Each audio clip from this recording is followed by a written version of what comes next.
성경 고린도전서 11장 1절 말씀입니다. 함께 읽겠습니다. 내가 그리스도를 본받는 자가 된 것 같이 너희는 나를 본받는 자가 되라. 한 번 더 읽겠습니다. 내가 그리스도를 본받는 자가 된 것 같이 너희는 나를 본받는 자가 되라. 아멘. 고린도전서 11장 1절 방금 읽은 말씀, 내가 그리스도를 본받는 자가 된 것 같이 너희는 나를 본받는 자가 되라 하는 이 말씀을 잘 이해하기 위해서, 또한 이 말씀이 목적하는 바를 알기 위해서는 이 고린도 이 교회의 상뿐만 아니고 이 고린도서가 어떻게 구성되어 있느냐, 그것도 아는 게 중요해요.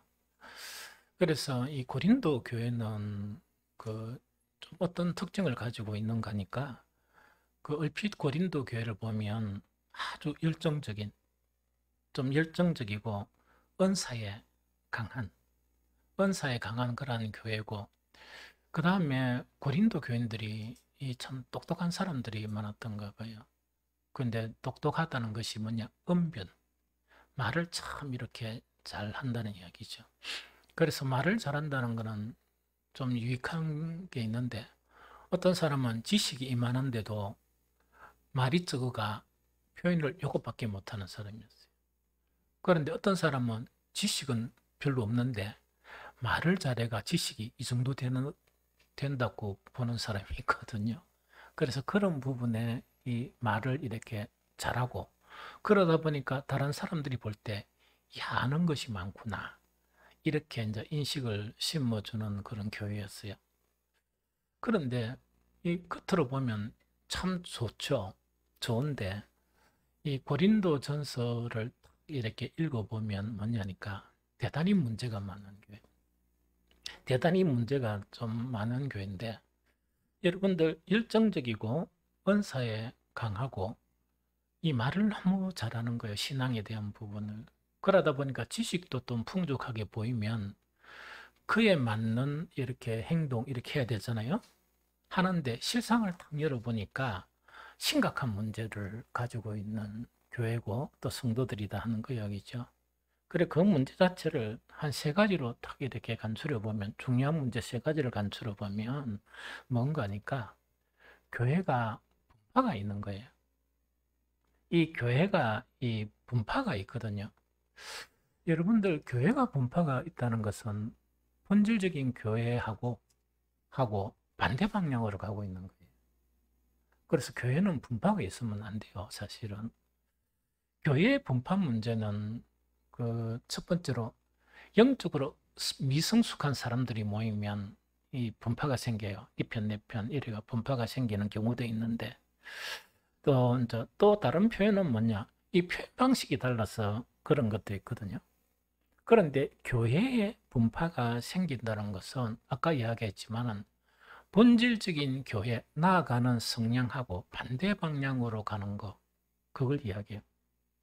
그거는 너무 이상하잖아요? 너무 열정적이고 은사에 강하고 똑똑하고 지식이 많은 것 같은데, 실상을 보면 교회가 여러 파로 나눠지고 있는 거예요. 교회의 본질적인 교회는 하나입니다.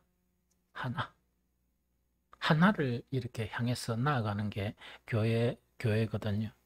왜 하나인가니까, 몸이 하나예요. 즉 몸이 두 개, 세 개, 네 개가 있는 게 아니고, 교회는 예수님의 한 몸 안에, 여러분들이 몸 밖에 있는 여러분들이 몸 안에 이렇게 아주 거룩하고 위대한 초청을 받아서 한 몸 안에 있어요. 그래서 두 개가 될 수 없어요. 그게 이제 본질적인 교회의 그런 성격이고, 그래서 몸도 하나고 우리를 도우시는 성령도 한 분이세요. 계속 성령은 한 가지를 가르치는데, 분파가 있다는 것은 뭐냐? 성령의 가르침이 이질적이라는 이야기거든요. 그런 부분이든지, 혹은 우리는 한 소망 안에서 부름을 받았어요. 천국이라는, 또한 부활이라는 그 한 소망의 부르심을 받았고, 주님도 한 분이세요. 세례도 하나예요. 그래서 이것 자체가 뭐냐? 에베소에서 이야기하는 이 본질적인 교회가 지금 당장은 이렇게 완성되지 않아도 나아가야 될 방향이죠. 이 나아가기 바쁜데 분파가 생길 시간이 없어요. 왜? 그것을 매번 이렇게 이루어가기 바쁜데 어떻게 분파가 생길 수 있습니까? 그래서 고린도 교회는 아주 매우 심각한 문제를 가지고 있는데 이게 뭐냐? 그 모습을 보면 열정적이고 은사에 강하고 똑똑하고 있답니까? 말은 막 너무 은혜스럽게 잘하는데 실제가 교회가 가진 문제가 이런 아주 심각한, 즉 교회하고 거꾸로 가는 그런 교회의 문제를 가지고 있다는 그 이야기입니다. 두 번째는 뭐냐니까 고린도 교회가 가진 문제는 너무 열정적이고 은사도 강하고 똑똑하고 이랬는데 어떤 문제를 가지고 있는가? 세상에도 없는 음행. 그것이 교회 안에서 버젓이 이루어지고 교회가 그것을 용납하는 거예요. 좀 이해가 됩니까? 이거는 완전히 다른 두 개의 모습. 그 모습을 보면 교회인데 또 한 모습을 보면 세상보다 더 추한 곳이 고린도 교회. 좀 이해되죠? 어떻게 이런 일이 있을 수 있느냐는 그 이야기죠. 참복음을 통해서 우리는 예수님의 머리 대신 몸 안에 들어오죠. 몸 안에 들어오기 위해서는 우리 성도 한 사람 한 사람은 거룩한 성전이 돼야 돼요. 그래서 음행 이거는 있으면 안 되거든요. 그런데 세상에도 없는 음행이 버젓이 교회 안에 있다. 또 교회에서 그것을 용납하고 있다. 그러면 왜 되는가? 어떤 면에 보면 교회인데 어떤 면에 보면 아주 사악한 그런 모습을 지니고 있는 이제 그런 형태거든요. 참 이렇게 심각한 문제죠. 세 번째는 뭐냐니까 교인들 간에 일이 생겨요. 일이 생기면 어디로 가는 거니까 세상 법정으로 가져가 버리는 거예요. 그래서 이것이 이제 고린도의 시작인가 봐요. 참복음으로 형성된 교회는 어떤 속성을 가지고 있는가? 예수 그리스도가 머리이시기 때문에 하나님의 통치가 머리이신 예수 그리스도를 통해서 완전하게 이루어져요. 그러면 문제가 생기면 누구한테 가져가야 되겠어요? 교회에 가져가야지. 또 교회에서 만약에 이건 이렇게 하고 저건 저렇게 하는 게 좋습니다만 그 결정사항에 대한 것이지. 왜냐니까 머리이신 예수 그리스도를 통해서 복음 안에서 하나님의 통치, 하나님의 판단이 이루어지는 것이 교회인데 어떻게 이 세상 추잡한 돈만 있으면 죄가 무죄가 되고 또 돈이 없으면 뭡니까? 무죄인데 죄가 되고 이런 것이 세상 법정인데 어떻게 교회 일을 가지고 세상에 갖고 갑니까? 그러다 보니까 고린도 교회가 가진 문제가 뭐냐? 한 부분은 보면 진짜 교회인데 한 부분은 보면 뭡니까? 세상보다 더 악한 곳이 고린도 교회에 가지고 있다는 그 이야기입니다. 그런데 그 사실을 이야기하면 이거는 비단 고린도 교회만의 문제가 아니에요. 그 기독교 역사, 구약의 역사도 마찬가지예요. 구약의 역사는 이스라엘의 역사죠. 그래서 결국은 버림을 받았어요. 소수를 제외하고는. 예수 그리스도의 그런 십자가를 통해서 피로 하나님은 이 교회를 세우셨습니다. 그래서 사도와 선지자들의 터, 그 다음에 모퉁이 돌이 되신 예수 그리스도 안에서 우리 한 사람 한 사람은 무너져버리는 예루살렘 성전을 대신해서 거룩한 성전이 되어서 예수님과 함께 교회를 세워가고 있는 거예요. 이게 뭔가 하니까 이 교회거든요. 그런데 사실은 뭐냐니까 이 땅에서는 완전한 교회가 없어요. 그래서 늘 이야기하는 게 전투적인 교회다. 전투적인 교회는 자아와 싸우는 교회고 악과 싸우는 교회고 세상과 싸우는 교회고 죄와 싸우는 교회예요. 그러면 천상의 교회는 죄도 없고 악도 없으니까 완전한 교회가 되는 거예요. 그래서 그런 교회로 형성되어져 가는 것이 교회다 보니까 비단 고린도 교회뿐만 아니고 이 교회사에서 보면 이런 모순된 면을 가지고 있는 것이 지상교회의 특징입니다. 이것이 지상교회의 특징이거든요. 그러면 그 교회는 어떻게 되느냐? 천상 완전한 교회를 바라보면서 안 그럼 에베소 교회에서 제시한 예수님의 몸된 교회를 바라보면서 그 교회를 건설해 나가는 것이 이 땅 교회 특징이에요. 좀 이해가 되죠? 그래서 어떤 교회든지 이런 모순을 가지고 있어요. 한 부분이 있으면 한 모순을 가지고 있는데 시간이 지나면 지날수록 그 모습은 벗어버리고 온전한 면을 더 강하게 가지게 되는 거 있죠. 이것이 지상교회가 형성되어야 될 그런 부분이다 하는 거 이야기죠. 그래서 교회뿐만 아니고 우리 그리스도인들도 보면 그리스도인들이 모임이 교회니까 딱 보면 항상 어떤 부분은 보면 교인인데 어떤 부분은 보면 사악한 사람인 거예요. 이런 문제를 지니고 있다는 이야기거든요. 그래서 좋은 교회는 뭐냐? 이런 부분이 좀 덜한 교회. 그러면서 계속 이렇게 지어가는데 힘쓰는 교회 있죠. 이 교회가 건전한 교회고 아름다운 교회다 하는 그 이야기죠. 어쨌든 간에 우리의 모순성을 탈피하는 거, 저 고린도 교회가 한 부분에는 엄청 이렇게 열정적인 교회고 막 그런 교회인데 한 부분은 보면 사악한 교회죠. 이것 자체가 이 고린도 교회 문제가 5장부터 10장까지 열거되어 있습니다. 열거되어 있는데 그 중에서 중요한 문제 3가지를 제가 언급한 거예요. 바울은 이 문제를 언급하고 난 다음에 아주 간단한 해답을 제시합니다. 그게 11장 1절 오늘 본문이에요. 그게 바로 뭐냐?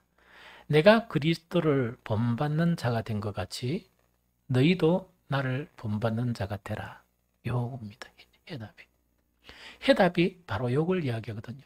너희가 그런 모순된 부분에서 탈피하려면 그럼 좀 더 건전하고 온전한 교회가 되려고 그러면 내가 복음을 전하는데 그 목적이 뭐냐?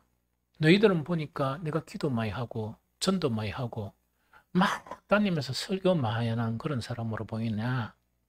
그것도 하는 사람이 맞단 말이야. 그거 하는 사람이 맞는데 더 중요한 것은 나는 끊임없이 매일매일의 삶을 통해서 내 자신을 쳐서 복종시키면서 나는 예수 그리스도를 본받아가는 것이 내 신앙의 본질이다. 그거 이야기합니다. 그것처럼 어떻게 하느냐? 너희도 매일매일의 삶을 통해서 그리스도를 본받으면 그 모순에서 해방되어서 간다. 그 모순을 벗어버려 간다 하는 그 자체를 아주 짧게 간단하게 이런 해답을 제시한다는 이야기죠. 여러분들 오늘까지 신앙생활에 온 거 가만히 한번 살펴보세요. 좀 경건한 사람은요, 다른 사람의 어떤 신앙적인 문제도 알면서 어떤 시기에 눈이 떠이면서 내 자신의 모습을 보게 돼요. 그게 참 좋은 신앙이에요. 그런데 어떤 사람은 다른 사람의 문제는 문제고 내 문제에 막 허덕이는 사람은 좀 안 좋아요. 너무 그렇게 움츠리면 안 돼. 왜? 우리는 십자가의 그런 보혈이 있으니까. 이해가 되죠? 그런데 왜 되는 거니까 신앙의 눈을 보면서 다른 사람의 모습도 보는데 뭔 눈이 떠야 되는가? 이 자아를 보는 이 눈이 이렇게 딱 떠여버려야 돼요. 그때부터 참 경건의 시작이고 참 거룩이 시작되는 거예요. 그러면 우리가 신앙생활 하면서 이렇게 신앙생활 하면 꼭 고린도 교회처럼 돼요. 그게 뭔가니까 신앙생활 하면서 내 자아는 그대로 두는 거예요. 이렇게 내 자아는 그대로 두고 모든 신앙생활의 행위를 이렇게 가지는 이런 신앙이 있어요. 그럼 신앙행위라는 것은 예배 참석, 기도, 찬양, 교회에서 할 일, 봉사, 여러 가지 있죠. 전도, 이걸 열심히 하는 거예요. 이거는 막 열심히 하는데 뭐는 가만둔다? 내 자아는 가만히 두는 거예요. 이게 무슨 말이겠죠? 자아는 가만히 두면 자, 어떤 문제가 되는 거니까 어떤 일이 생기고 또 어떤 사건이 생기죠. 사건이 딱 생기면 그 사건 속에 기도가 해답이 되는 게 아니고 또 뭡니까? 예배 참석하는 게 해답이 되는 게 아니고 누가 해답을 합니까? 내 속에 있는 자아가 반응하죠. 해답을 하죠.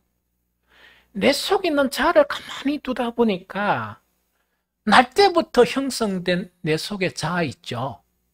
이것이 기도를 아무리 해도, 예배를 아무리 드려도, 찬송을 아무리 해도 이놈의 자아가 계속 반응하는 거예요. 그럼 자아가 어떻게 반응하느냐? 세상에 있을 때 반응했던 자아 있죠. 신앙생활하면서 이걸 좀 건드려야 되는데 안 건드리고 막 보호하고 감싸고 이러다 보니까 문제가 생길 때마다 내 속에 있던 자아가 반응하는 거예요. 그러다 보니까 우리가 눈이 동그래 보면서 저 사람이 기도하는 사람 맞나? 저 사람이 막 거룩하게 찬양하던 사람 맞나? 저 사람이 교회 일을 열심히 하던 사람 맞나?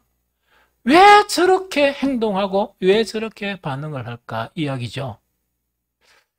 그럼 다른 사람이 또 보니까 그 많은 기도와 예배와 그 많은 그런 행위들이 어떤 의미가 있느냐? 한순간 다 무너뜨려 버리고 예수 그리스도를 부인하고 하나님의 영광을 가리는 그런 반응이 나타나는 거예요. 마치 고린도 교회처럼.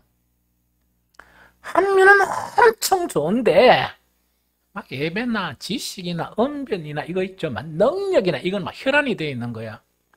뭐를 내버려 뒀다? 자기들 속에 있는 자아는 그대로 보호하고 내버려 둔 거야. 그러다 보니까 삶의 순간순간에 나타나는, 교회 뭐 일어나다 보니까 막 분파가 생기고, 기도하면서도 분파 만들고, 주여 이렇게 막 예배 드리면서 찬양 드리면서도 막 팔을 만들고, 음행이 일어나고, 그 다음에 뭡니까? 무슨 일만 있으면 너가 죽었다 이래가 고소해보고 이런 거 있죠. 좀 이해가 됩니까? 그거 진짜 왜 했냐니까, 이 기독교에서 어떤 행위 있죠. 종교적인 행위 자체는 가지는데 가장 중요한 자기의 영혼은 타락한 영혼의 그 상태로 손도 안 대고 보호하고 있다. 이것 때문에 일어나는 거예요. 특히 한 가지 예를 들까요? 다툼이 일어나고 분파가 일어나죠? 이거는 교회뿐만 아니고 부부 사이도 이야기고, 이게 뭡니까? 이게 친구 사이도 이야기예요. 왜 분파와 다툼이 생기는가? 자, 봅니다. 잘 들어보십니다. 내 속에 있는 자아를 가만히 둔 거야. 내 속에 있는 자아를 가만히 두니까 A라는 사람하고 B라는 사람이 선이나 의 있죠. 의에 대한 개념이 같겠습니까? 차이가 날 수 있습니까? 차이가 나지. 그래서 다툼은요, 선 때문에 다투는 거예요. 다툼은 왜 일어나는가? 의 때문에 다투는 거야. 어떤 의냐? A란 양반, B란 양반이 있는데 그 선이, 인간의 모순된 선이 하나님의 선으로 바뀌어야 되는데 그 의가 인간의 추악한 의가 아니고 하나님의 의로 바뀌어야 되는데 자아를 이렇게 보호한 거예요. 자아를 딱 보호하니까 어떤 일이 일어나니까 요게 선이다 하니까 상대방은 뭔가니까 아니다, 요게 선이다 해가 되게 열심히 싸워요. 엄청 열심히 싸워요. 그래서 이제 교회는 다니죠. 부부간에 막 서로 막 이렇게 자기 선이나 의를 이야기하다 보니까 내존이 좀 격해지면 니는 마귀다 하니까 상대방은 니는 마귀 아버지다 막 이런 식으로 싸우는 거. 그런데 그게 아니고 문제는 뭐란 말입니까? 그 속에 선이 잘못된 거다. 그 속에 의가 모순된 의인데 아닌 것끼리 가지고 싸우는 거야. 이거는 마치 뭔가니까 선거철이 되면 여당과 야당이 싸우는데 유치원생 되는 수준으로 싸우는 거야. 저거 맞다고. 그러니까 참 이게 머리가 아프죠. 그러니까 막 듣기도 싫은 거야. 그와 똑같은 것이 일어나는데 이거는 뭐냐? 자는 그대로 두고 이거는 다 흉악한 자는 이래 놔둬놓고 행동만, 기도하는 행동 바꾸고 예배드리는 행동, 찬양하는 행동. 그래서 좋은 일을 하자. 또 연말이니까 우리 착한 일을 하나 해볼까? 이래가지고 뭡니까? 착한 일도 하고, 그죠? 그런데 사실은 일은 다 착한데 뭐가 악하다고요? 속에 있는 자아는 그대로 악하단 말이지. 이런 모순된 신앙 때문에 이래 되는 거예요. 그러다 보니까 이 바울은 뭐냐? 그 종교의 행위를 가지는 것도 아주 중요하다. 그런데 뭘 해야 되느냐? 종교의 행위를 가지면서 나는 어떤가? 너 선생님 나는 끊임없이 내 자아를 죽이고 나는 예수님을 본받아가는 이런 것이 내 신앙인데 너는 내가 이야기하는 중에서 행동만 바꾼다. 어떤 행동? 기도하는 사람이 기도. 예배 참석하는 사람이 예배 참석하고. 그 다음에 교회에서 막 봉사하는 사람이 봉사하고. 이래가지고 뭐냐? 그게 네 똑똑한 거야. 기도는 열애하고 절애하고 예배는 열애드리고 절애. 그게 지식이 있는 거죠.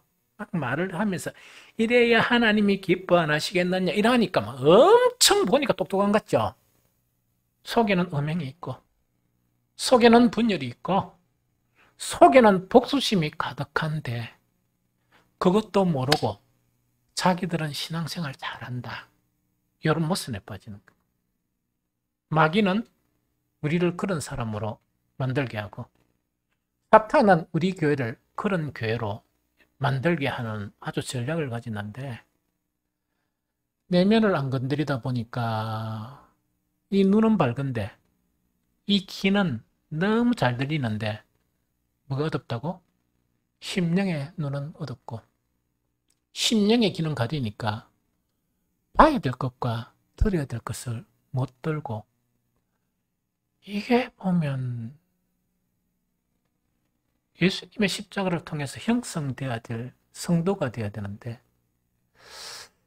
이상한 성도로 전락해버리는 거예요. 그래서 이런 것을 해결하는 것이 바로 뭐냐? 나를 본받는 내가 예수 그리스도를 본받는 것처럼 너희도 나를 본받는 자가 되라 이야기입니다. 그런데 이게 또 이제 단계가 있어요. 이 단계가 있는데 어떤 단계가 있는가 하니까 원래 본받는 자라는 것은 흉내낸다는 이야기예요. 예수님을 흉내낸다. 그래서 이거는 초보적인 단계입니다.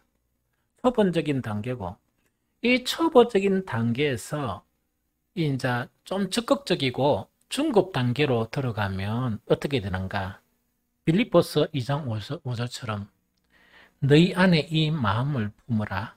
곧 그리스도의 예수의 마음이니. 잘 이해를 해야 돼요. 처음에는 마음 못 바꿉니다. 그래서 예수님이 말씀하시는 것처럼 한번 흉내도 내보고 예수님이 생각하는 것처럼 자기 생각을 죽여버리고 그렇게 생각을 한번 해보고 이걸 하는 거야. 이걸 하다 보니까 차츰차츰 어떻게 변한다? 내 자아, 내 마음이 점차 사라지면서 예수님의 마음을 가지는 거예요. 그런데 여기서 주의할 점은 우리가 가지고 있는 고유한 캐릭터 있죠. 이게 파괴되는 것이 아니고 정화가 되는 거예요. 절대로 이게 파괴가 되는 건 아닙니다. 그래서 파괴의 형태로 이끄는 것은 기독교가 아닙니다. 기독교가 아니고 하나님께서 고유하게 우리에게 주셨던 그런 캐릭터 있죠. 이 캐릭터가 더럽게 오염이 되다 보니까 생각과 마음이 변질됐죠. 이것을 예수 그리스도를 닮아감으로 말미암아 더러운 것이 없어지고 원래 그대로 온전한 상태로 되어지는 그 상태를 이야기해요. 그러면서 나중에 되면 왜 되는가 하니까 우리도 다윗처럼 평가를 받아요. 이 바울이 다윗을 평가하면서 뭐냐? 다윗은 보니까 누구의 마음이 합한 자라? 그런 사람이 되는 거야. 그러다 보니까 뭐냐니까 한 사람은 이질적인 신앙, 기도만 하고 예배만 참석하고 찬양만 하고 막 그 똑똑이가 돼가 찬양할 때는 박수를 이래 쳐야 되고 이래 치고 저래 치고 어디 있어. 지 상태에 따라서 하나님께 하면 되지. 그런 이론을 만들고 기도할 때는 뭐 자세가 어찌하고 예배는 어찌하고 저쩌고 이래요. 그런데 그런 것도 중요하지만 그게 마음이 변질된 상태에서 회복되었어.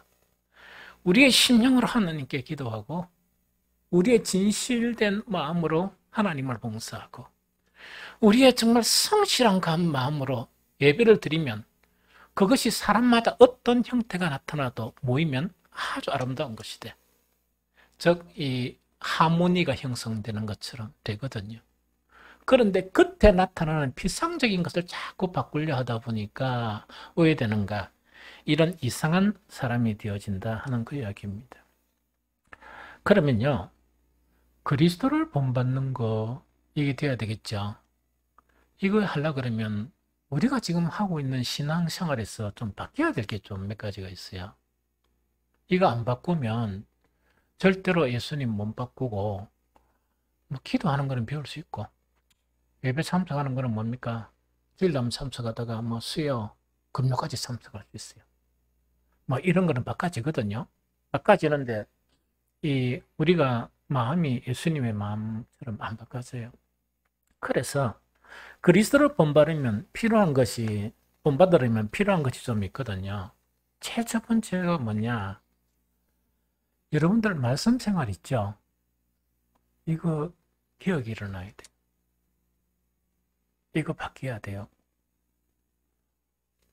말씀 생활 바뀌어야 돼요. 그래서 저는 좀 이렇게 불안한 게 또 11월 달 되고 뭐 12월 달 되니까 내가 내년에 어떻게 하고 싶다 해가지고 성경을 몇 독 더 하고 성경 서기를 해볼까? 뭘 해볼까? 막 이런 계획을 세우거든요. 그래 하다가 뭐 한 1월 달에 좀 하다가 2월 달에 이래 뭐 하다가 3월 달에 잊어버리는, 4월 달이 따뜻한 봄이 되니까 잊어버리는 그런 거를 좀 반복을 안 했으면 좋겠다 하는 생각 듭니다. 또 어떤 사람은 뭐냐, 기도를 안 했으니까 요래 해볼까 저래 해볼까, 그게 중요하지 않다는 거 해야 됩니다. 그러나 말씀을 접근하는 이 모양부터 안 바꾸면요, 계속 오리를 범하는 것처럼 오리를 범해요. 좀 이해가 되죠? 그래서 첫 번째, 말씀 생활의 전환이 필요한데, 예수님은 분명하게 말씀 생활은 어떻게 하는 것이다, 그걸 딱 말씀하셨어요. 함께 읽어봅니다. 요한복음 6장 63절입니다. 함께 읽습니다. 시작. 살리는 것은 영이니 육은 무익하니라. 내가 너희에게 이런 말이 영이요 생명이라. 한 번 더 읽습니다. 시작. 살리는 것은 영이니 육은 무익하니라. 내가 너희에게 이런 말은 영이요 생명이다. 이걸 어떻게 생각하면 되는가 하니까, 이걸 누구한테 이야기했느냐? 우리 모두에게 이야기했지만 유대인들한테 이야기했습니다. 하나님의 말씀을 받은 유대인들의 말씀 생활을 겨냥해서, 그러니까 너희들은 반피밖에 안 된다. 반피란 거는 종교적인 행위나 율법적인 행위는 가지고 있지만 정말 주님이 평가하기로는 모든 것이 외식, 가정, 예배는 뭡니까? 정말 하나님이 보시기에 성전 문을 닫고 싶은 그런 예배, 이런 것으로 전락해버린 거예요. 좀 이해가 되죠? 그걸 겨냥한 거예요. 그 율법 생활을 얼마나 철저히 했는데 예수님은 그것을 뭐로 규정하는가? 육으로 규정한 거예요. 육의 말씀 생활. 육의 말씀 생활이니까 살리는 것. 영이 살아나고 이렇게 해야 되는데 그것이 없어졌다는 그 이야기거든요. 그러면서 예수님은 뭐냐? 내가 너에게 이런 모든 말은 서기관들과 바리새인들이 가르치는 율법이 아니고 육이 아니고 내 말은 뭐라고요? 영이고 내 말은 곧 생명이다. 요걸 이야기하는 거예요. 요거를 깨달지 못하면 우리는 또 이래가 연말에 계획해가 뭐 성경 읽기 10독을 했다 계획했다. 그런데 의지가 강해가지고 20독을 했다. 20독 한 것 가지고 사람이 안 바뀝니다. 안 바뀝니다. 기도 작정을 딱 해가 안 하던 기도를 한두 시간 늘렸다. 기분은 좋았는데 별로 소득은 없어요. 사건이 딱 일어나면 기도도 잊어버리고 말씀도 잊어버리고 누가 반응한다고? 그렇게 철저히 아름답게 관리하고 보호하던 그거 죽을까 싶어가지고요. 어쩔 줄 몰랐던 내 자아 있죠. 이걸 딱 가지고 카드를 꺼내요. 그래서 부부가 대판 싸우는 거예요. 선이 아닌 것과 싸우고 의가 아닌 것과 싸우고 심지어는 뭡니까? 내가 죽겠다 와이 답답하노. 진짜 답답한 거는 누구라고요? 지가 답답한데. 주님이 보시기에는 지가 답답한데 상대방을 답답하다고 가슴 치면서 주님 내 심정을 아시겠네요 하니까 주님이 듣기 싫어 죽겠죠. 한 번도 지 문제를 바꿔야 되는데 뻣뻣하면 교회 와가지고 뭡니까? 펑펑 울며 주여 이 원통한 마음을 하나님 보시니까 지가 더 원통한 기라. 이게 무슨 뭐는가 좀 알겠지? 그럼 모편에 빠지는 거야. 사람이 막 이래 억울한 일 당해 실컷 울고 나면 속이 편하네요. 주야 막 이래가 실컷 울고 나면 속이 좀 편하거든요. 그래서 내가 평안함을 얻었다. 그건 평안함이 아니라. 그거 평안함이 아닙니다. 그래서 가짜 평안함, 가짜 기쁨, 막 이런 것 자체로 이렇게 살아가는 그런 이상한 신앙이 된다는 이야기거든요. 그래서 예수님의 말씀이 뭐냐니까 너희들의 말씀은 영의 말씀, 너희들의 말씀 생활은 생명의 말씀이 되어야 된다. 그 이야기라. 왜? 내가 이런 말이 그것이기 때문에. 영의 말씀이란 뭐냐? 자, 봅니다. 영의 말씀은 뭐냐? 우리는 육신의 지배를 당하고 있죠. 그래서 자라는 게 육신의 지배를 당하고 있는데 이걸 보호하는 거는 뭐냐? 주님이 우리를 지배해야 되는데 그걸 거부하는 거야. 주님요, 주님은 그냥 계시고 나는 내 집에 내가 주인입니다. 이렇게 한단 말이야. 그러다 보니까 육신을 입은 우리는 육신의 지배를 받고 있죠. 두 사람이 다 육의 지배를 받고 있으니까 선의 없이 싸우고 의가 없이 싸우는 거. 이거 이해가 됩니까? 영의 말씀이란 것은 무엇이냐? 육신의 지배에 포로되어 있는 불쌍하고 가련하고 죽을 수밖에 없는 그 인간의 육신의 지배에서 우리를 해방시켜주는 거야. 말씀이. 그래서 영의 지배를 받도록 전환시켜주는 것이 말씀이다. 그 이야기입니다. 그런데 막 뻗떡하면 성경 막 읽고 샀고 책 읽고 샀고 막 뻗떡하면 막 성경 설교 들어 샀는데 그 영의 말씀을 가지고 육의 지배에 있는 것을 해방시키려는 본질적인 주님의 목적을 알아야 되는데 그걸 이렇게 잡고 있는 거야. 그걸 또 세상은 뭐라 개성이다, 캐릭터다 이래. 캐릭터가 아니고 타락한 거예요. 육의 지배를 받고 있는 건 타락한 거야.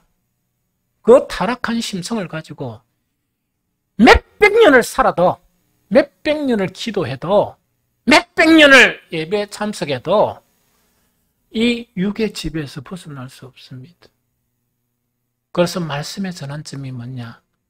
말씀은 영의 말씀이다. 이렇게 인식해야 돼요. 영의 말씀은 목적이 뭐냐? 육의 지배를 받고 있는 내 자아가 육의 지배에서 벗어나서 우리를 자유케 하는 영의 지배를 받도록 만드는 게 말씀이다. 요 관점으로 전환해요. 이게 전환 안 되면 안 됩니다. 이게 전환돼야 여러분들의 기도가 위선적인 기도가 안 됩니다. 위선적인 기도에서 벗어날 수 있어. 이게 벗어나야 여러분들의 예배나 기도나 모든 선행이 영으로 하나님께 연락되어서 하나님이 보좌에까지 올라가는 그런 것이 되어요. 그래서 이거는 대단히 중요한 전환점이다. 두 번째 뭐냐? 내가 이런 말은 영이고 내가 이런 말은 생명이라는 이야기죠. 성경에서 생명이라는 이야기가 말씀이 있을 때마다 두 가지로 해석해야 돼요. 한 가지는 생명이고 한 가지는 삶으로 해야 돼. 그런데 항상 한 가지만 이야기해. 생명이다 이러면요, 영원히 사는 거 요거만 이야기합니다. 여러분들 지엽지도 않습니까? 제약된 모습을 가지고 영원히 산다. 살고 싶습니까? 나의 모순되고 제약된 모습, 더러운 모습 가지고 영원히 산다. 영원히 살고 싶습니까? 성경에서 이야기하는 생명이란 건 하나는 영원한 생명을 이야기하지만 하나는 뭐냐? 삶을 이야기해요. 추악하고 타락고 우리를 질식하게 하는 그런 삶에서 벗어나서 영화로운 삶 자체로 변화시키는 이 두 가지를 이야기해요. 우리의 구원의 영원한 생명은 그 두 가지를 목표로 해요. 성경에서. 그래서 생명의 말씀이란 어떻게 하는 것이 생명의 말씀이냐? 우리의 삶의 방식이 우리가 주님을 알기 전에는 이 세상의 삶의 방식으로 살았던 거예요. 맞죠? 이 세상의 삶의 방식과 육신의 삶의 방식, 그 관점에서 삶의 방식으로 살았습니다. 생명의 말씀을 통해서 이 세상과 육의 방식에서 어떤 방식으로 전환되는 것을 이야기합니까? 그리스도의 방식으로 전환되는 것을 이야기해요. 그러다 보니까 아까 바울이 이야기한 것처럼 뭐냐? 복음의 본질은 너희가 은사만 받고 너희가 기도만 하고 그것 가지고 잘난 체 막 떠들고 하는 그걸 이야기하는 게 아니다. 또 주일마다 예찬을 하면서 잘 사는 사람들은 잘 사는 사람끼리 잘 묻고 또 중간 사람은 중간 사람끼리 없는 사람은 떡 앉아서 구경만 하면서 맛있겠네 이래만 하고 그게 무슨 교회냐? 그 모순에서 탈피하려고 그러면 어야 되느냐? 복음을 전하는 너의 선생인 내가 매일매일 나를 쳐서 복종시키면서 주님을 닮아가는 것처럼 너희도 그런 신앙이 되어야 추악하고 모순되고 더럽고 불결하고 윗선적인 그런 신앙에서 탈피하게 된다는 그 얘기. 그러기 위해서는 제일 먼저 뭘 해야 되느냐? 말씀 생활을 바꾸세요. 자, 말씀 생활이요. 영의 말씀과 생명의 말씀 생활이 안 되면 왜 되는가? 제가 이야기해 드릴게요. 여러분들이 관점에서 자아 있죠. 더러운 육신, 또 모순된 의, 모순된 선의 이런 관점에서 말씀을 보는 거예요. 이해가 됩니까? 다 봐가지고 뭘 찾느냐? 이 내 의가 아니잖아. 내 선이 아니죠. 이런 좁은 관점을 가지고 성경 전체를 뭐냐? 요 안에 넣으려고 하는 거라, 이렇게. 그 쪼다 아닙니까? 그 병신 아닙니까? 나이가 그만이 들었으면, 세상을 그만이 살았으면, 그건 안 된다는 건 아는데, 이걸 못 버리는 거예요. 이런 사람들의 습성 안 버리면 안 돼요. 어떤 젊은 부부가 결혼해가, 저 엄마가 그 조그만한 차를 가지고 어릴 때 아이한테 이야기를 하면 아이들이 100% 듣습니까? 안 듣습니까? 다 듣죠? 왜? 똥만 싸고 지 스스로 밥 못 먹는 거니까 저것만 말할 100% 들어야지. 초등학교 5학년 되고 중학교 딱 됐는데 이 미련한 엄마가 자기의 좁은 관점 안에 아이를 넣으려고 하는 거예요. 그러면 그 아이는요, 병신 안 되면 저거 엄마하고 멀어집니다. 왜냐하니까 저것만 시킨 대로 하면 병신 되는 거야. 그렇게 정말 하나님이 원하는 사람 못 만드는 거야. 이런 미련한 사람들이 되게 많아요. 교회 안에서도 뭐냐? 말씀을 보면서 영의 말씀과 생명의 말씀으로 접근 안 하면 내가 가지고 있는 조그마한 관점이 있죠. 조그마한 선도 아니고 의도 아닌 이걸 가지고 이 관점 속에서 모든 성경을 해석하려 드는 거야. 지난 금요일 이야기했죠. 여기 이단이야. 그런데 그 이단 두목이 왜 안 생기는가? 이런 관점을 가지면서 이야기하니까 딴 사람들 안 먹어주거든. 그러니까 지 영혼만 문제가 된단 말이야. 그런데 이런 관점의 성경을 해석하죠.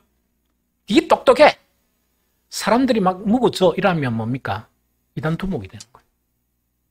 그래서 사람이 너무 똑똑한 것도 안 좋아. 그러니까 지원차 문제만 해결하면 되는데 여러 사람을 끌어들여가지고 문제를 만들어버린단 말이에요. 그래서 말씀 생활의 전환이 너무 필요해요. 우리는 육의 말씀이 아니고 모든 성경은 영의 말씀이고 모든 성경은 생명의 말씀이라는 것은 뭐냐? 영의 말씀은 육신을 탈피해서 자유로운 영으로 들어가는 그것을 의미하고 생명의 말씀은 삶의 방식이 이 세상과 육신의 방법, 내 자의 방법을 탈피해서 뭐라고요? 예수 그리스도의 살아가는 방식을 배워가는 거. 그게 말씀의 의미예요. 이렇게 돼야 주님을 본받는 것이지 이렇게 안 되고 육의 관점에서 백날 성경 읽어보고 공부 열심히 하면 성경 공부 너무 열심히 해가지고 영과 생명의 관점으로 받아들여야 되는데 육의 관점으로 받아들이면 정통교회 못 있습니다. 이단 갑니다. 이단 간 친구들이 그런 친구들이 되게 많아. 이거 대단히 중요합니다. 그 다음에 두 번째로 뭐냐니까 말씀을 통해서 각자의 마음이 정화가 돼야 돼요. 정화가 돼야 영의 말씀도 되고 생명의 말씀이 돼요. 요한복음 15장 3절에 보면 너희는 내게 일러준 말로 이미 깨끗하여졌으니 이래 됐습니다. 그러면서 뭐라고 얘기하느냐? 4절에 내 안에 거하라 나도 너희 안에 거하리라. 가지가 포도나무에 붙어있지 않으면 스스로 열매 맺을 수 없음 같이 너희도 내 안에 있지 않으면 그래야 된다 이야기거든요. 영의 말씀과 생명의 말씀 생활을 하게 되면 나도 모르는 사이에 열매가 맺어져요. 육신의 말씀 생활을 하면 성경에서 맺어야 될 열매는 쥐 양심이 알잖아. 쥐를 보니까 그런 열매가 아무것도 없는 거야. 그거는 뭐냐? 가지가 입만 무성한데, 입만 무성하다는 건 뭡니까? 기도 엄청 많이 하고 예배 엄청 참 이게 입은 무성한데 맺혀야 될 열매가 맺혀지는 거라. 그러면 잘라버립니다. 잘라버려서 불태워버리는데 그 불태운다는 것은 지옥에 간다는 이야기라. 지옥불을 연상합니다. 좀 이해가 되죠? 그래서 말씀을 통해서 우리는 어떻게 해야 되느냐? 계속 우리 속에 있는 죄, 우리 속에 있는 자아, 우리 속에 있는 담요, 우리 속에 있는 그런 욕심이 있죠. 이거를 정화를 해야 돼요. 내쫓아야 돼요. 왜냐니까 들어본 곳에 영은 존재하지 않습니다. 영의 말씀이 존재 안 한다는 이야기거든요. 그래서 이거는 대단히 중요합니다. 그래서 계속적으로 뭘 해야 되느냐? 내 자신을 새롭게 해야 돼. 들어본 것은 계속 이렇게 없애야 됩니다. 이해가 됩니까? 그래서 지금도 안 웃었으니까 부부가 손을 딱 잡고 난 다음에 정화하는 이것을 계속하게 되면 처음에는 어색해요. 나중에는 기쁨을 느끼고 정말 야, 우리 부부가 이렇게 사랑의 관계가 형성되느냐. 이렇게 아름다운 부부가 될 수 있는 이렇게 바뀌어. 이해가 되죠? 그 다음에 세 번째 가장 중요한 게 뭐냐? 말씀의 순종이 중요해요. 순종하는 거. 같이 성경을 읽어봅니다. 시작. 마태복음 7장 24절 25절 같이 읽어봅니다. 시작. 그러므로 누구든지 나의 이 말을 듣고 행하는 자는 지혜로운 사람 같으니 비가 내리고 창수가 나고 바람이 불어 그 집에 부딪히되 무너지지 아니하나니 이는 주추를 반석 위에 놓은 가닥이요. 이거는 뭐냐니까 예수님의 산산순이 있죠. 산산순 마태복음 5장 6장 7장은 성경 전체를 요약한 그런 형태예요. 그럼 성경 전체를 이야기하면서 마지막 강조하는 것이 바로 뭔가니까 이게 뭐라고요? 순종입니다. 순종이거든요. 그 다음에 시편 150편은 성경 전체를 묶어서 시적으로 표현한 거예요. 시적으로 표현한 것인데 그 결론 자체가 시편 1편에 있습니다. 거기서 복 있는 사람과 악인입니다. 복 있는 사람은 뭐냐? 악인은 뭐냐? 계속 신앙생활 하시면은 자기 깨를 쫓아요. 말씀에 순종하지 않고 자기 깨를 쫓는다는 그 이야기거든요. 좀 이해가 됩니까?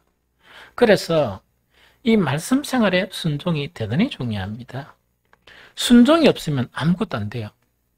순종이 없으면 아무것도 안 되거든요. 그런데 많은 그리스도인들이 순종에 대해서 오해하는 게 뭐냐? 편협한 순종에 미어 있어요. 하나님이 요구하시는 것은 완전한 순종이에요. 완전한 순종인데 많은 그리스도인들은 뭐냐? 완전한 순종을 안 하려고 하고 아까 자아 있죠?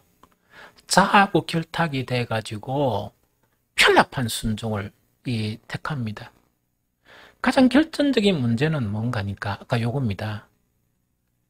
마음을 바꿔야 되는데 성경에는 마음을 바꿔라고 이야기하고 있는데 마음은 안 바꾸고 뭡니까? 요거는 고의 지키면서 뭐합니까? 기도하라 그랬지. 기도. 그러다 보니까 어떤 문제가 생기는가? 기도가 신앙의 척도가 되는 거예요. 니는 몇 시간 기도했노? 니는 1시간 기도하나? 니는 내보다 아래다. 왜? 난 2시간. 하니까 금식하는 사람이 금식해봤나? 하니까 아니 하니까 너희들은 내 아래다. 이런 이야기거든요. 이런 완전 을라도 아닌 이런 거죠. 이런 것이 형성되는 거예요. 그래서 행위도 해야 되지만 뭐 해야 돼? 마음이 바뀌어야 되는데 마음은 안 바꾸고 뭘 한단 말입니까? 자꾸 신앙의 행위를 가지고 자기를 자랑하려고 하는 거예요. 이해가 되죠? 온전한 순종이 어떤 것인가? 그 이제 성경이 말씀하고 있는데 구약 하나 신약 한 구절 봅니다. 구약 성경 이사야서 55장 7절 9절 같이 읽어봅니다. 시작. 악인은 그의 길을 불의한 자는 그의 생각을 버리고 여호와께로 돌아오라. 그리하면 그가 긍휼히 여기시리라. 우리 하나님께로 돌아오라. 그가 너그럽게 용서하시리라. 이는 내 생각이 너의 생각에 다르며 내 길은 너의 길과 다름이니라. 여호와의 말씀이니라. 이는 하늘이 땅보다 높음 같이 내 길은 너희 길보다 높으며 내 생각은 너희 생각보다 높음이니라. 신앙의 본질, 말씀을 통해서 뭐 해야 되느냐? 네 생각 버려라. 악인은 그 길을 버리고 그 다음에 불의한 자는 뭐를 버리라? 생각을 좀 버리라. 생각. 마음의 생각을 좀 버리라는 이야기. 생각이 길을 만들죠. 내 생각이 뭐냐? 그 생각대로 그 길을 가는 거야. 그래서 참된 신앙은 뭐냐? 네 마음에 있는 생각을 버리라. 네 생각 좀 버리고 누구 생각 가지라? 하나님의 생각을 가지고 하나님의 생각이 멀리 있다 보면 육신으로 이 땅에 오셨던 예수님의 그 생각을 그대로 하면 된다 이야기라. 무슨 말이겠습니까? 그게 신약 성경에 다 담겨 있는 거예요. 그런데 아주 중요한 요거는 안 하고 행동은 뭡니까? 마음은 안 보이고 뭐는 보입니까? 행동은 보이죠? 행동과 자랑하려고 행동만 바꾸는 거야. 이해됩니까? 그러나 이 마음은 뭐냐? 그렇게 열심히 기도하는 사람이 아까 이야기했죠. 어떤 사건이 생기니까 기도는 온데간도 없고 뭐라고? 이 타락한 자가 반응하다 보니까 야, 저 사람이 기도하는 사람 맞나? 이야기. 야, 저 사람이 교회 장로 맞나? 이거요. 야, 저 사람이 교회에서 인정받는 안수집사 맞나? 이야기입니다. 저 사람이 목사였나? 저 사람이 사모 맞나? 좀 이해됩니까? 행동도 바꿔야 되는데 본질적으로 뭘 바꿔라? 이 생각 바꾸고 네 마음 바꿔라. 그 이야기. 그래서 온전한 순종은 뭐냐? 내 생각과 내가 걸어가고 있는 길을 바꿔야 됩니다. 그러다 보니까 삶의 방식을 바꿔야 돼. 그 삶의 방식은 이미 보여줬습니다. 예수 그리스도를 통해서 예수 그리스도의 삶을 보여줬습니다. 그 길을 따라가라 하는 그 이야기거든요. 신약에서는 대표적인 말씀이 뭐냐? 너무 잘 알죠? 누가복음 9장 23절 선반절 또 무리에게 이르시되 아무든지 나를 따라오려거든 자기를 부인하고 자기를 부인하다는 것은 너무나 깊은 의미예요. 자기를 부인하라는 것은 행동만 바꾸지 말고 뭐가 바뀌어야 된다? 사람이 바뀌어야 된다. 행동만 바꾸지 말고 뭐가 바뀌어야 돼? 사람은 도둑놈인데 옛날에 남 억수로 싫은 영화인가 뭐 하면서 다 안 봤어요. 기분이 나빠가. 할렐루야 하는 박종훈이가 너가 사기꾼인데 교회 가가지고 본 사람 있습니까? 목사 흉내가 아니라 목사가 된 거야. 속에는 사기꾼 놈인데 그러니까 막 이렇게 이제 막 갑자기 부흥사로 이렇게 가가지고 행동은 바꾼 거야. 부흥사처럼 말하고 기도하고 이건 다 배웠는 거야. 근데 뭐가 안 바뀌었다? 속에는 도둑놈 새끼야. 그게 좀 너무 아픈 거야. 그걸 보면서. 너무 마음이 아파가 이 세상을 사는 어떤 작가가 기독교의 모순을 저렇게 꼬집고 나면서 너무 보기 싫은 거야. 보기 싫어도 부인이 안 되는 거야. 왜? 우리의 모습이 기도만 배우고 예배만 배우는데 인간이 더러운 인간 있죠. 그 사악한 인간을 보호하고 있으면서 그 인간을 안 바꾸는 거야. 그래서 예수님은 뭐냐? 너가 나를 따르려 하느냐? 그러면 인간 좀 바꿔라. 네 사람 좀 바꿔라. 보여진 나를 본받고 그대로 따라 행하라는 그 이야기입니다.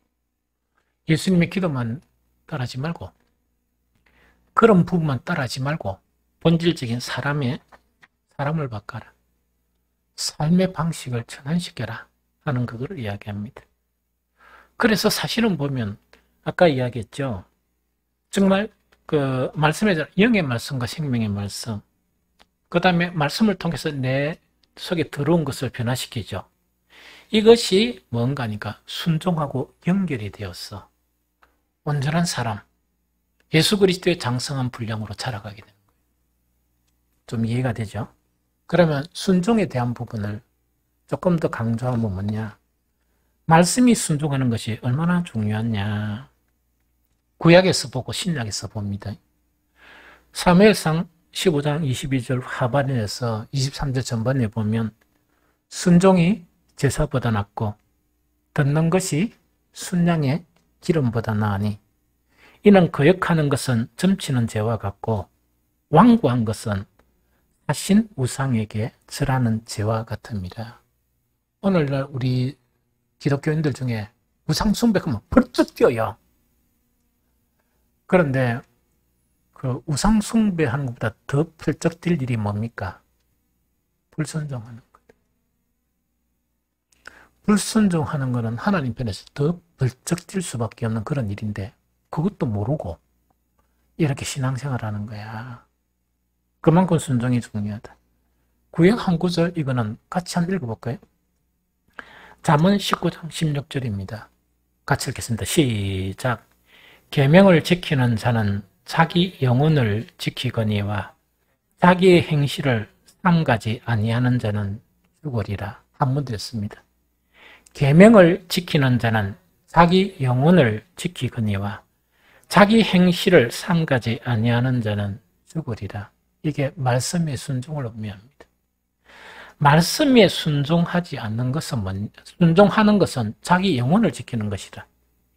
그런데 말씀에 대한 전적인 순종이 없는 것은 세상은 너무 사랑하고 돈은 사랑하는데 누구를 버린다고? 자기 영혼을 버리는 것 같다 하는 그걸 이야기합니다.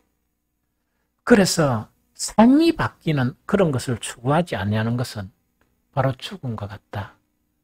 아주 중요한 말씀이에요. 신약에 이거는 같이 읽어봅니다. 히브리서 4장 5절 6절 같이 읽어봅니다. 시작. 또 다시 거기에 그들이 내 안식에 들어오지 못하리라 하였으니 그러면 거기에 들어갈 자들이 남아 있거니와 복음 전함을 먼저 받은 자들이 순종하지 아니함으로 말미암아 들어가지 못하였으므로 이거는 뭐냐? 가나안을 이야기하고 또 우리는 이 천국을 이야기해요. 결국 천국에 들어가지 못하는 것은 뭐 때문에 못 들어간다? 전적인 순종이 없어서 못 들어간다. 이렇게 이야기하는 겁니다. 자, 사탄이 우리 사람을 어떻게 방해하는가? 이거는 좀 알아둬야 될 필요 있습니다.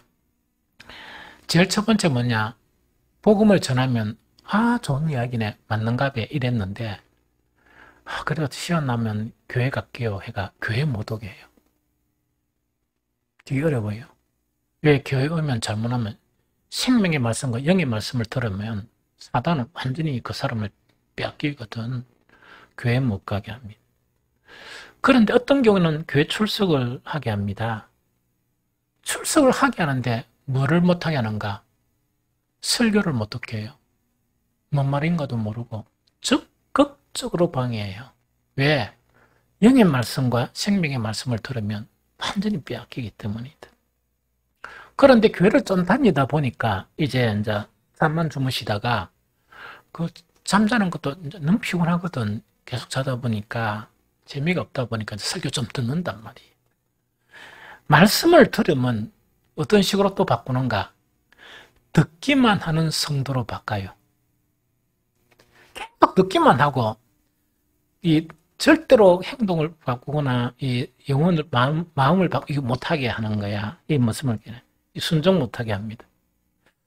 그러다가 좀 지나면 그래도 순종이 필요하다. 순종이 제사보다 낫고 이러죠. 순종을 하고자 하는 성도들에게는 또 무슨 카드를 제시하느냐? 일부만 순종하기. 전적인 순종 못하고 뭔가 자꾸 우리를 부추겨요. 야, 니 생각해봐라. 교회 한 번도 안 오던데 주일날 얼마나 대단하냐 이런 거 있죠. 그래서 어떤 젊은 부부가 아내는 신실하고 남편은 뭡니까? 그 주님을 몰라서 결혼떡 하니까 한 52주 중에서 한 40분 교회 나갔어. 아내한테 나 대단하지? 내가 샬 입으니까 한 40분 나갔다. 그럼 아내가 맞지? 이게 그 수준에 노는 거야. 그런데 진짜로는 뭐냐? 하나님의 말씀, 우리를 살리려고 하는 말씀. 우리를 구원하시려고. 전적인 순종이 돼야 됩니다. 그래서 그런 과정을 거쳐서 전적인 순종이 돼. 무슨 말이겠죠? 그러나 사탄이 어떻게 방해하는가 이걸 알아야 돼요. 그래야 우리는 거기에서 뿌리치고 참 그리스도인이 되죠. 아무리 이렇게 내 나름대로 신앙생활 잘했다 할지라도 천국 못 가면 아무 의미가 없습니다. 이 순종의 문제에 관해서 아주 그 한 시대에 많은 영향을 미쳤던 목사님이 계세요. 저도 이분의 책을 몇 권 가지고 있는데 터저 목사님이에요. 이 에이던 윌슨 터저예요. 이분은 어떤 때 살았냐? 우리 시대에 살았습니다. 이분은 천국에 언제 가셨느냐? 1963년도에 천국 가셨어요. 아직까지 많은 영향력을 미치는 그런 분입니다. 터저 목사님은 간략하게 소개하면 미국 대표적인 복음주의자 목회자 중에 한 명이었습니다. 쉽게 이야기하면 그 시대에 미국을 대표하는 이 복음주의 목회자 중에 한 분이었고, 이분의 그런 삶이나 저서는 뭐냐? 교회의 부패한 현실을 적극적으로 이렇게 비판을 했습니다. 심지어 지금 우리나라 번역된 게 뭐냐? 예배 드리는 것을 보면서 쇼가 예배가 이런 책도 있습니다. 제가 가지고 있어요. 쇼하는 거가 안 그러면 예배 드리는 거가 이래가지고 아주 신랄하게 이렇게 비판을 하고, 그의 그런 삶 자체 목회는 인기에 영합하지 않았어요. 인기 있는 목회자가 되려고 하지 않았습니다. 그걸 거부했거든요. 그러다 보니까 그분의 사후에 이 토저 목사님에 대해서 어떤 평가를 하는가? 그 시대의 진정한 예언자였다. 구약 예언자처럼 그 시대의 진정한 예언자란 그런 평을 받았습니다. 이분은 우리 한국어로 번역된 8권 저서가 아마 도서관 서점이나 이래가 좀 있습니다. 그런데 우리나라에 소개되지 않는 저서가 하나 있어요. 이거는 뭐냐? 제가 다른 이 목사님의 이 저서를 읽다가 그분들은 이제 뭐 영어권이고 이러다 보니까 우리나라에 없는 이 토저 목사님의 책을 인용한 거예요. 그래서 찾아보니까 우리나라에는 아무 소개를 아직 안 된 것 같아요.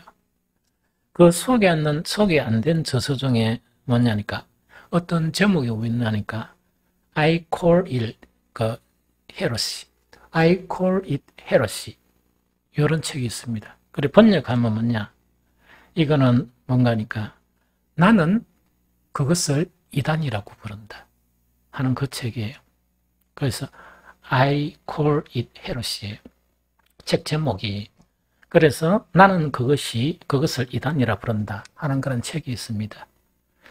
그 책 중에 우리가 이 순종하고 연관된 주목할 만한 그런 내용이 있습니다. 그걸 읽어드릴게요. 복음주의 기독교 진영 전반에 확연한 이단이 생겨났다. 요거는 뭐냐? 교회 안에 확실한 이단이 생겨났다. 그 이야기입니다. 쉽게 이야기하면. 그래서 복음주의 기독교 진영 전반에 그것도 일부분이 아니고 전반적으로 이단이 생겨났다는 이야기입니다. 제가 한번 계속 이야기했죠. 간판 붙이고 하는 이단은 겁날 게 없다. 그러나 교회 안에 복음의 변질, 이것이 무서운 것이다. 그 이야기입니다. 복음주의 기독교 진영 전반에 확연한 이단이 생겨났다. 우리 인간들이 그저 구세주가 필요해서 그리스도를 자진하여 영접할 수 있으나, 참 신랄하게 비판했죠. 사람들이 교회 오면서 내가 필요해서 주님 선택해가 내가 믿었다, 이런 이야기입니다. 이런 것이 전반적으로 확산되어 있다는 이야기입니다. 그래서 이게 이제 어떻게 표현했느냐? 우리 인간들이 그저 구세주가 필요해서 그리스도를 자진하여 영접할 수 있으나, 그 뒤에 말이 뭐냐? 그분을 주님으로 삼아 순종하는 일은 우리가 원할 때까지 미룰 권리가 있다 하는 이 개념이 확산되고 있다. 이 이단의 개념이라는 이야기. 그럼 이거는 뭐냐니까 교회 전반에 확실한 이단이 지금 생겨나고 있는데, 이단이 생겨났는데 그거는 뭐냐? 내가 그리스도인이 된 것은 내가 필요해서 주님을 믿은 것이고, 말씀 전체에 순종하는 것은 내가 필요할 때까지 기다려도 아무 관계없다. 그거는 순종하지 않고 살아도 관계가 없다 하는 이런 신종 이단이 교회 안에 생겨났다. 이분이 1963년도에 소천하셨어요. 그런데 그 당시에 미국의 교회도 이런 현상이 일어나고, 제가 아무리 생각해도 한국 교회도 전반적으로 이런 개념이 이미 확산되어 있다. 이게 성경하고 다른 이단입니다. 그러면서 이 토조 목사님은 뭐라고 결론을 짓는가 하니까, 성경은 순종 없는 구원은 모른다. 결론 내린 거예요. 다시 이야기할까요? 성경은 순종 없는 구원은 모른다. 이거는 뭐냐니까 절대로 전적으로 순종하지 않고는 구원은 있을 수 없다고 성경은 가르친다. 그렇게 이야기하면서 기독교의 진리 중에 가장 중요한 것 중에 하나가 전적인 순종이 얼마나 중요하냐, 그것을 이렇게 강하게 어필을 했습니다. 물론 1단계 교회는 완전한 교회는 없습니다. 아까도 얘기했듯이 완전을 위해서 나아가야 됩니다. 완전을 위해서 나아가야 되는데, 그러나 또 변하고 나아가야 되는데, 이 영적인 전쟁을 그만둔 교회들이 너무 많아요. 그래서 자기들은 우리는 평화스럽다. 영적인 전쟁은 죄와 싸우는 것이고, 이 세상 정욕과 싸우는 것이고, 우리 속에 있는 자아와 싸우는 거거든요. 그걸 내버려두니까 완전 이상한 교회, 육신적인 교회가 되는 거예요. 세속적인 그런 교회가 되어버린 거예요. 우리는 중단됐던 싸움에서 일었어야 돼요. 일었으면서 우리는 말씀을 통해서 일부만 순종은 사탄이 가르친 거야. 일부의 순종에서 우리는 구원을 위해서 전적인 순종, 우리의 행위도 변화시키고 우리의 마음도 바꾸고 우리의 사람도 그리스도를 본받는 그런 것으로 전환되어야 됩니다. 그래야 우리는 이길 수 있고 그래야 우리는 모두 천국에서 기쁨으로 만날 수 있습니다. 이런 성도들이 되시기를 예수 그리스도 이름으로 축복합니다.